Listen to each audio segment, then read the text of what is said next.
ನಮ್ಮದು ತುಂಬ ಕಠಿಣ ಹಾಗೂ ಕೃತಜ್ಞ ಇಲ್ಲದ ಕೆಲಸ. ಜನರು ನಮ್ಮನ್ನು ಗಮನಿಸದೇ ಇರಬಹುದು, ಆದರೆ ನಾವಿಲ್ಲದೇ ಇದ್ದರೆ ಅದರ ಪರಿಣಾಮ ತಕ್ಷಣ ಎಲ್ಲರೂ ಗಮನಿಸುತ್ತಾರೆ. ಸಾರ್ವಜನಿಕರ ಆರೋಗ್ಯ ಮತ್ತು ಸ್ವಚ್ಛತೆ ಕಾಪಾಡುವಲ್ಲಿ ಸ್ವಚ್ಛತಾ ಕಾರ್ಮಿಕರು ಪ್ರಮುಖ ಪಾತ್ರ ವಹಿಸಿದ್ದರೂ ಅವರನ್ನು ಸಮಾಜವು ಹೆಚ್ಚಾಗಿ ಕಡೆಗಣಿಸುವುದನ್ನು ಕಾಣುತ್ತೇವೆ. ನಾವು ಮಾಡುವಂಥ ಕೆಲಸ ತುಂಬ ಅಪಾಯಕರವಾದ ಕೆಲಸ. ಯಾಕೆಂದರೆ ರೋಗಗಳು, ಬ್ಯಾಕ್ಟೀರಿಯಾಸ್ ಅವು ಇವು ಬರೋ ಚಾನ್ಸಸ್ ನಮಗೂ ಇರುತ್ತೆ. ಆದರೆ ಅವರು ಕೆಲಸ ಮಾಡುವುದನ್ನು ನಿಲ್ಲಿಸಿದರೆ ಇಡೀ ಸಮಾಜವೇ ಅದರ ಹೊರೆಯನ್ನು ಹೊರಬೇಕಾಗುತ್ತದೆ. ಅದರಿಂದ ಸ್ವಚ್ಛತೆ ಕಾಪಾಡುವುದು ನಮ್ಮ ಧರ್ಮ ಎಂದು ಭಾವಿಸಿ ಯಾವುದೇ ಭರವಸೆ ಬಯಸದೆ ನಮ್ಮ ಕರ್ತವ್ಯ ನಾವು ಮಾಡ್ತಿದ್ವಿ. ಸ್ವಚ್ಛತಾ ಕಾರ್ಮಿಕರಿಗೆ ಉತ್ತಮ ಕೆಲಸದ ವಾತಾವರಣ ಕಲ್ಪಿಸಿದರೆ ಅದು ಸಮಾಜದ ಜೀವನ ಮಟ್ಟದ ಸುಧಾರಣೆಗೆ ನಾಂದಿಯಾಗುತ್ತದೆ. Understanding the various hardships our sanitation workers were undergoing on a daily basis, we, CMC Chikbalapur, and NGOs Tide and Borda have undertaken a lot of initiatives to improve their working conditions. ಈ ಸೌಲಭ್ಯವು ವೈಯಕ್ತೀಕರಿಸಿದ ಪ್ರತ್ಯೇಕ ಶುಚಿಗೊಳಿಸುವ ಕೊಠಡಿಗಳೊಂದಿಗೆ ಮತ್ತು ವೈಯಕ್ತಿಕ ಲಾಕರ್ಗಳನ್ನು ಹೊಂದಿರುವ ನೈರ್ಮಲ್ಯದ ವಿಶ್ರಾಂತಿ ಪ್ರದೇಶಗಳನ್ನೊಳಗೊಂಡ ಸುತ್ತುವರಿದ ಜಾಗವನ್ನು ನೀಡುತ್ತದೆ.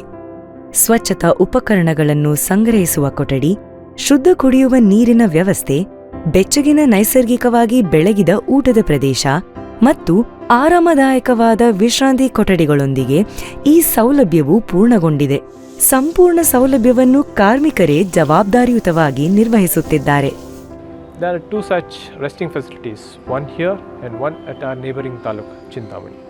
ಇದಲ್ಲದೆ ಈ ಮೊದಲು 270ಕ್ಕೂ ಹೆಚ್ಚು ಸ್ವಚ್ಛತಾ ಕಾರ್ಮಿಕರಿಗೆ ಆರೋಗ್ಯ ಮತ್ತು ಸುರಕ್ಷತಾ ವಿಷಯಗಳ ಬಗ್ಗೆ ವಿವಿಧ ವಿಚಾರಗೋಷ್ಠಿಗಳನ್ನು ಆಯೋಜಿಸಿ ಕಾರ್ಯಾಗಾರಗಳ ಮೂಲಕ ತರಬೇತಿ ನೀಡಲಾಗಿದೆ.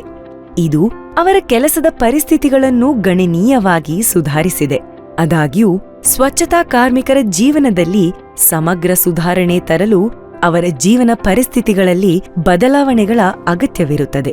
Situated in the fringes of Chikbalapura, Kandavara colony is home to over 90 families of sanitation workers and the other solid waste management workers. ಒಂದು ಕಾಲದಲ್ಲಿ ಅತ್ಯಂತ ಮೂಲಭೂತ ನೈರ್ಮಲ್ಯ ಸೌಲಭ್ಯಗಳ ಕೊರತೆಯನ್ನು ಅನುಭವಿಸುತ್ತಿದ್ದ ಕಂದಾವರ ಕಾಲೋನಿ ಇಂದು ಸರಳೀಕೃತ ಒಳಚರಂಡಿ ವ್ಯವಸ್ಥೆಯನ್ನು ಒಳಗೊಂಡಿದೆ. ಇದು ಸುಮಾರು 30 ಮನೆಗಳಿಗೆ ಒಳಚರಂಡಿ ಸಂಪರ್ಕವನ್ನೊದಗಿಸುತ್ತದೆ. ವಿಕೇಂದ್ರೀಕೃತ ತ್ಯಾಜ್ಯ ನೀರಿನ ಸಂಸ್ಕರಣಾ ವ್ಯವಸ್ಥೆಗಳು ಅಥವಾ ಡಿವ್ಯಾಟ್ ಸೌಲಭ್ಯಕ್ಕೆ ದಿನಕ್ಕೆ 10 ಕಿಲೋ ಲೀಟರ್ ತ್ಯಾಜ್ಯ ನೀರನ್ನು ಸಂಸ್ಕರಿಸುವ ಸಾಮರ್ಥ್ಯವಿದೆ.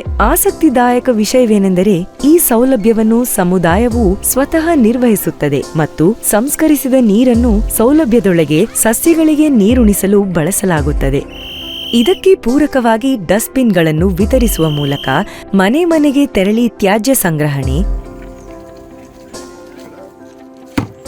ಬೀದಿ ತೊಟ್ಟಿಗಳ ಸ್ಥಾಪನೆ ಮತ್ತು ಹೀಗೆ ಇತರೆ ಕಾರ್ಯಗಳಿಂದ ಘನತ್ಯಾಜ್ಯ ಸಂಗ್ರಹಣೆಯನ್ನು ಸುವ್ಯವಸ್ಥಿತಗೊಳಿಸಲಾಗಿದೆ. ಇಲ್ಲಿ ಸುಸಜ್ಜಿತವಾದ ಸಮುದಾಯ ಶೌಚಾಲಯವೂ ಇದೆ ಮತ್ತು ಅದನ್ನು ಒಳಚರಂಡಿಯ ಮೂಲಕ ಡಿವ್ಯಾಟ್ ಸೌಲಭ್ಯಕ್ಕೆ ಸಂಪರ್ಕವನ್ನೊದಗಿಸಲಾಗಿದೆ. ಇದರೊಂದಿಗೆ ಕ್ಷೇತ್ರ ಸಿಬ್ಬಂದಿಯಿಂದ ಇಲ್ಲಿನ ನಿವಾಸಿಗಳಿಗೆ ಆರೋಗ್ಯ ಮತ್ತು ನೈರ್ಮಲ್ಯದ ಕುರಿತು ನಿರಂತರ ಜಾಗೃತಿ ಕಾರ್ಯಕ್ರಮಗಳನ್ನು ನಡೆಸಲಾಗುತ್ತದೆ. ನಮಗಾಗಿ ಮಾಡಿರುವ ಈ ಸೌಲಭ್ಯಗಳನ್ನು ನೋಡಿ ನಮಗೂ ಈ ಸಮಾಜದಲ್ಲಿ ಒಂದು ಬೆಲೆ ಇದೆ ಅಂತ ಅನಿಸಲಿಕ್ಕೆ ಶುರುವಾಗಿದೆ. ನಮ್ಮ ಕಷ್ಟಗಳ ಬಗ್ಗೆ ತಿಳಿದು ನಮಗೆ ಸಹಾಯ ಮಾಡೋಕ್ಕೆ ಜನ ಇದ್ದಾರೆಂದು ನಂಬಿಕೆ ಬಂದಿದೆ.